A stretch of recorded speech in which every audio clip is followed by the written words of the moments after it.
السلام علیکم ورحمۃ اللہ وبرکاتہ۔ امید ہے آپ سب خیریت سے ہوں گے۔ آج کی جو واقعہ ہے موسیٰ علیہ السلام کی دور کے ایک گناہگار کی، صرف دل کی دنیا بدلنے پر اللہ کی مدد کا اتارنا۔ آئیے سنتے ہیں اس واقعہ کو۔ حضرت موسیٰ کے زمانے میں ایک بڑا ہی گناہگار آدمی تھا۔ اس نے کبھی نیکی کیے ہی نہیں تھی۔ وہ ہر وقت جوانی والی شہوت میں رہتا تھا، یعنی دن رات نفسانی خواہش کو پوری کرنے میں لگے رہتا تھا۔ گویا رات دن وہ شیطان کی کام کرتا تھا۔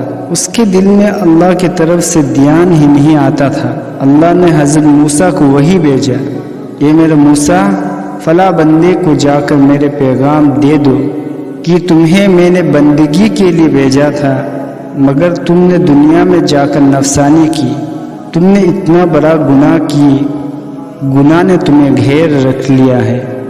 اب میں تم سے ناراض ہوں، اس لیے میں تمہیں نہیں بخشوں گا اور قیامت کے دن تمہیں جہنم کے عذاب دوں گا۔ حضرت موسیٰ علیہ السلام نے جب یہ پیغام سنایا کہ تم نے اتنا گناہ کیا ہے کہ اللہ تم سے ناراض ہے، اے میرے بندے، میں تجھ سے غصہ ہوں۔ تو نے قدم قدم پر میرے حکموں کو توڑا ہے اور میرے پیغام کی سنت کو چھوڑا، لہٰذا میں تم سے خفا ہوں۔ اب میں تجھے نہیں بخشوں گا اور تجھے جہنم میں ڈالوں گا۔ اس بندے نے جب یہ بات سنی تو اس بندے کے دل میں عجیب ترین کیفیت پیدا ہوئی۔ وہ سوچنے لگا کہ ہائے افسوس، میں اتنا گناہگار ہوں کہ پروردگار مجھ سے ناراض ہو گئے ہیں اور اللہ نے اپنے پیغام موسیٰ کے ذریعے بھیج دیے۔ میں تجھ سے خفا ہوں، تجھ سے راضی نہیں ہوں گا اور تجھے جہنم کی آگ میں ڈالوں گا۔ پھر وہ بندہ یہ بات سوچتے سوچتے جنگل کی طرف نکل گئے۔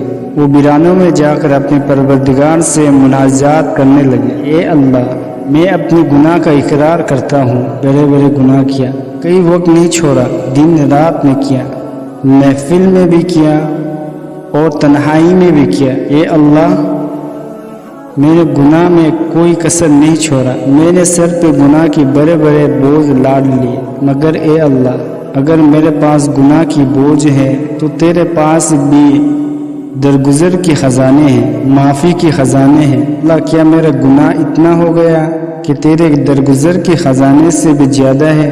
میرے مولا، میں تیرے سامنے فریاد کرتا ہوں، تو مجھے مایوس نہ فرما۔ تیرے رحمت میرے گناہ سے زیادہ ہے اور میرے گناہ تیرے رحمت سے تھوڑا ہے۔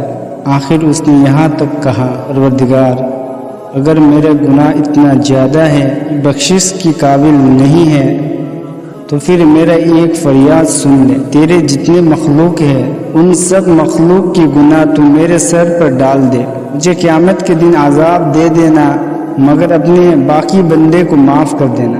اس کی یہ بول اللہ کو پسند آ گئے، لہٰذا اللہ تعالیٰ نے فوراً موسیٰ علیہ السلام کی طرف وحی نازل کی کہ اے میرے پیغمبر، اس بندے کو بتا دیجیے، جب تم نے میری رحمت کا اتنا سہارا لیا تو سن لو کہ میں حنان و منان ہوں، رحیم و کریم ہوں، لہٰذا میں نے تمہارے گناہوں کو معاف کر دیا، بلکہ تمہارے گناہوں کو نیکیوں میں بدل دیا۔